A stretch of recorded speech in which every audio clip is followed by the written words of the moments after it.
तो हेलो दोस्तों, आज हम बात करेंगे the last man on earth series के एपिसोड 1 की। तो कहानी की शुरुआत एक रहस्यमयी वायरस से होती है जो हर इंसान को खत्म कर देता है, पर फिलिप मिलर पृथ्वी पर एक अंतिम इंसान बचा हुआ व्यक्ति है। वह पिछले 1 साल से अकेला रह रहा है और अधिक लोगों की तलाश के लिए अमेरिका घूम रहा है। वह हर एक राज्य में जाता है और खाली शहरों को मार्क करता है और संग्रहालयों से कलाकृतियां और महंगी पेंटिंग चुराता है। इंसानों को खोजने के असफल मिशन के बाद फिलिप अपने शहर टक्सन लौटने का फैसला करता है। फिर भी वह आखिरी प्रयास के रूप में वह हर बिलबोर्ड पर अलाइव इन टक्सन लिखता है। टक्सन में वह अपने लिए सबसे बड़ा घर चुनता है और उसे अपना नया घर घोषित करता है। और वह अगले कुछ दिन सभी प्रसिद्ध चित्रों, व्हाइट हाउस की एक चटाई, अपनी एक तस्वीर और अन्य वस्तु सजाने में बिताता है। लेकिन हर दिन सोने से पहले फिलिप हाथ की लकीरें घिसने के लिए भगवान से माफी मांगता है और चाहता है कि वह मृत्यु से पहले कम से कम एक लड़की से मिलवा दे। अगले दिन ऐसी ढेरों कारें हैं जिनका इस्तेमाल वह ड्राइव करने के लिए कर सकता है। वह अपने अंडरवियर में किराने की दुकान पर जाता है और बंदूक का उपयोग करके कांच फोड़ता है। केवल 1 साल में वह इंसानी रवैये को पूरी तरह से भूल गया है, क्योंकि उसे सबक सिखाने वाला कोई नहीं है।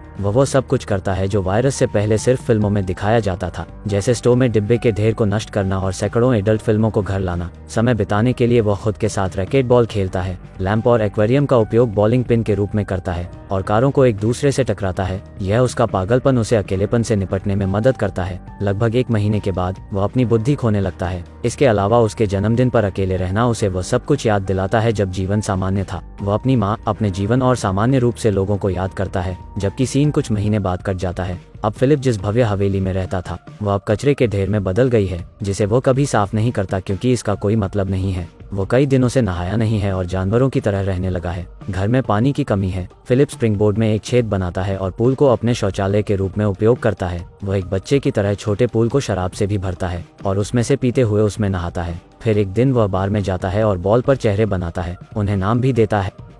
वो उनसे ऐसे बात करता है जैसे वे उसके असली दोस्त हों, बस यह महसूस करने के लिए कि वह अकेला नहीं है। रात में वह एक बॉल को कपड़े की दुकान पर लाता है और एक पुतले से बात करता है जैसे वह उसे पसंद करता है। और जब उसका हाथ टूट जाता है तो फिलिप अपना दिमाग खो देता है। फिर वो फैसला करता है कि वह अब और नहीं जीना चाहता और वह पहाड़ी पर जाता है। वह अपने सभी बॉल फ्रेंड्स को हमेशा के लिए याद रखने का वादा करते हुए उन्हें विदाई देता है। फिर वह अपनी कार को पूरी गति से चट्टान की ओर लाता है, लेकिन अचानक वह दूर से धुआं उठता हुआ देखता है और टकराने से पहले कार को रोक देता है। फिलिप को अपनी आंखों पर विश्वास ही नहीं हो रहा है और वह तुरंत धुएं का पीछा करता है और वह तक पहुंचता है और उसे कुछ ऐसा दिखाई देता है जिसे देखने के लिए वह पिछले 1 साल से भीख मांग रहा था। किसी ने अपनी ब्रा को धूप में सुखाने के लिए छोड़ दिया है। फिलिप उसकी गंध लेता है और वह इतना हैरान हो जाता है कि वह बेहोश हो जाता है। जब वह उठता है तो देखता है कि एक खूबसूरत लड़की उसे गोद में लिए हुए है। वह बहकावे में आकर उसकी इच्छा पूरी करने का वादा करती है और उसे चूम लेती है। फिलिप आनंद ले रहा है, पर वह उठता है और उसे पता चलता है कि वह सपना देख रहा था। उसके सामने वाली लड़की बदसूरत तो नहीं, पर उम्र में बड़ी होती है। वह उसे वापस लाने के लिए उसको CPR दे रही थी। हैरानी से वह एक दूसरे से दूर हो जाते हैं, जबकि लड़की का नाम कैरल है। फिलिप उससे पूछता है कि सुंदर लड़कियां कहाँ हैं। तब वह उसे बताती है कि उसे अपने गीले पैंट के बारे में देखना चाहिए। यह पता चलता है कि जब वह बेहोश था तो उसने खुद को तैरते हुए पाया और तब उसने पानी में पेशाब की, पर वह अब आक्रामक रूप से समझाने लगता है कि उसने खुद पेशाब नहीं किया, जिससे लड़की घबरा जाती है और डरकर वह एक बंदूक निकालती है और उसे दूर रहने के लिए कहती है। फिर फिलिप स्वीकार करता है कि उसने वास्तव में पेशाब किया था और वह इससे शर्मिंदा है। दोनों के शांत होने के बाद वह उसे बताती है उसने अलाइव इन टक्सन साइन देखा और यह देखने के लिए यहाँ आई कि क्या वास्तव में कोई जीवित है। हालांकि फिलिप एक महिला से मिलने के लिए मर रहा था, पर वह कैरल को देखने के बाद उत्साहित नहीं है। कुछ देर बात करने के बाद वे गाड़ी से किराने की दुकान पर जाने का फैसला करते हैं। रास्ते में कैरल स्टॉप साइन पार करने की शिकायत करती है, जबकि फिलिप का मानना है अब तो ट्रैफिक नहीं है। वह इस बात पर अड़ी रहती है कि उन्हें नियमों का पालन करना होगा, वरना वे एक जानवर की तरह रहने लगेंगे। उसे बेहतर महसूस कराने के लिए वह रुक जाता है और दोनों तरफ को देखता है। यह बताता है कि कोई भी सड़क पार नहीं कर रहा है। जब वे किराने की दुकान पर आते हैं तो फिलिप पार्क में विकलांग लोगों की जगह पर गाड़ी लगाता है, तो कैरल उससे फिर से बहस करती है, पर फिलिप जोर देकर कहते हैं कि विकलांग लोगों के पास अपनी कार पार्क करने के लिए बहुत सारी जगह है। जब कैरल अभी भी उसे कहीं और पार्क करने का आग्रह करती है तो वो गाड़ी को स्टोव में घुसा देता है। उसके बाद वो घर आते हैं और कैरल उसके रहने के तरीके से नफरत करती है। उसके पास 2 स्विमिंग पूल हैं, एक में उसका पॉटी और दूसरे में कचरा भरा है। तब कैरल ने उस पर पेंटिंग चुराने का भी आरोप लगाया, हालांकि उन्हें पता है कि वह अब किसी की नहीं है। घर के दौरे के अंत तक फिलिप उसे अपने टेंट में वापस जाने के लिए कहता है, अगली सुबह फिलिप कैरल को उसकी घर की सफाई करते हुए दिखती है। वह उसे दुकान से सफाई का सामान लेने के लिए उकसाती है क्योंकि उसे इंसानों की तरह जीना शुरू करना पड़ेगा। रात में फिलिप अपने बॉयफ्रेंड्स के पास जाता है और कैरल के बारे में शिकायत करता है। उसे ऐसा लगता है कि वे एक विवाहित जोड़े हैं जिन्हें तलाक लेने की सख्त जरूरत है। अगली सुबह वह रहने के लिए बगल के घर में आती है। वह उसे दूर भगाने की कोशिश करता है लेकिन कैरल जिद्दी है और एक जवाब के रूप में फिर फिलिप अपनी पैंट उतार देता है। वह सोचती है कि वे चुने हुए लोग हैं जिन्हें पृथ्वी को फिर से आबाद करने का कर्तव्य दिया गया है। फिलिप का कहना है कि वह उसके साथ नहीं सोएगा भले ही वह पृथ्वी पर आखिरी महिला हो।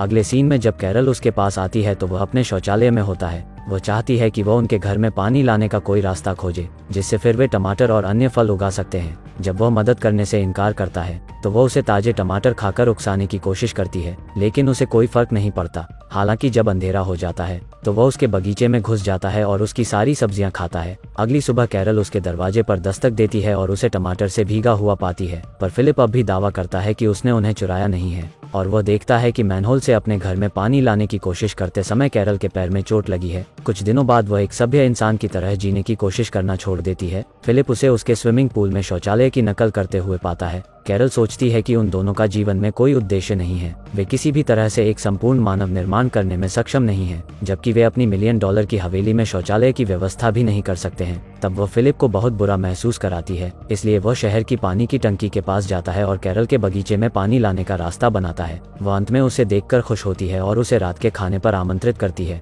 रात में फिलिप लंबे समय के बाद अच्छे खाने का आनंद लेता है और फिलिप का कहना है कि वह अब उसके साथ सोने के लिए तैयार है। हालांकि कैरल शादी से पहले प्यार नहीं करना चाहती। शुरू में फिलिप हंसता है, यह सोचकर कि वह एक मजाक है, लेकिन वह गंभीर हो जाती है। अंत में वे अगले दिन शादी करने का फैसला करते हैं। अगले सीन में वे चर्च में अपनी मन्नतें कह रहे हैं, लेकिन फिलिप को लगता है कि यह आवश्यक नहीं है। पर जब वे चर्च से बाहर निकलते हैं तो मेहमानों की भीड़ उनका स्वागत करती है। फिलिप को पता चलता है कि उसने गलती की है तो वह चिल्लाता है। फिर वह अपने बिस्तर पर उठता है और पता चला कि यह एक सपना था। यह सुनिश्चित करने के लिए खिड़की से बाहर देखता है जबकि दुनिया अभी भी मर चुकी है। इसके बाद आखिरकार शादी का दिन आता है। कैरल सजावट और केक तैयार करती है जबकि फिलिप को उनके लिए रिंग लाने का काम सौंपा जाता है। हालांकि रिंग लाने के बजाय वह अपने बॉयफ्रेंड्स के लिए एक बैचलरेट पार्टी रखता है। एक पार्किंग जगह में चीजों को आग लगा देता है, यहाँ तक कि वह पुतले को अलविदा कहने भी जाता है और उसे बताता है कि वह हमेशा उसके जीवन का प्यार बनी रहेगी। रात में वह चर्च जाता है जहाँ कैरल ने एक रिकॉर्डिंग तैयार की है जो उनकी शादी को अंजाम देगी। अंत में रिंग पहनने का समय आ गया है तो वह रिंग लाया ही नहीं था। तब उसे पता चलता है कि वह अकेली है जो प्रयास कर रही है और वह वहां से चली जाती है। बाद में फिलिप उसके घर आता है, उससे बात करने की कोशिश करता है लेकिन वह कोई जवाब नहीं देती, इसलिए वह सामने के दरवाजे को हथौड़े से तोड़ता है और घर में आता है। उसे सरप्राइज करने के लिए उसने वास्तव में इसे सजाने का प्रयास किया है। उसने उनके लिए एक केक भी तैयार किया है। उसने जो किया उसके बारे में उसे बहुत बुरा लगता है और वह उससे माफी मांगता है। वह यह भी बताता है कि वह वास्तव में उसके पकाए खाने को पसंद नहीं करता है, लेकिन फिर भी उसे खुशी है कि वह साथ में मौजूद है क्योंकि उसके बिना वह अभी जीवित नहीं होता। इतना कहने के बाद फिलिप उसे बाहर लाता है और वे एक गहने की दुकान पर जाते हैं जहां कैरल को अपनी पसंद की सभी रिंग मिलती हैं। वे अंत में शादी को अंजाम देते हैं। रात में दोनों प्यार करते हैं लेकिन कैरल रात भर बात करना बंद नहीं करती। अगली सुबह वह उसे अपने घर में रैकेट बॉल खेलते हुए पाती है। फिलिप को लगता है कि वह उसे फिर से सताने जा रही है, लेकिन वह उस खेल में शामिल होती है, जिसके बाद वे दिन का आनंद अग्निरोधक सूट बनाते हैं और एक दूसरे को आग लगाते हैं। बियर के डिब्बे पर बुलडोजर चलाते हैं और फिलिप की पूर्व प्रेमिका से मिलने जाते हैं। उसके पति पर ट्राई मारने के लिए कैरल उसे पीटने लगती है। पहली बार फिलिप खुश है कि उसने उससे शादी की और सोचता है कि उनका जीवन अब बेहतर हो सकता है। और जैसे ही वे घर वापस जा रहे थे तब उन्होंने अचानक एक जंक्शन पर एक लिमो को टक्कर मार दी। तब हैरान फिलिप देखता है कि एक खूबसूरत लड़की उसमें से निकल रही है, तो उसे अपनी शादी पर पछतावा होने लगता है। और इसी के साथ एपिसोड 1 खत्म होती है। अगर हो सके तो वीडियो को लाइक करें और चैनल को सब्सक्राइब। मिलते हैं किसी और वीडियो में। Thank you.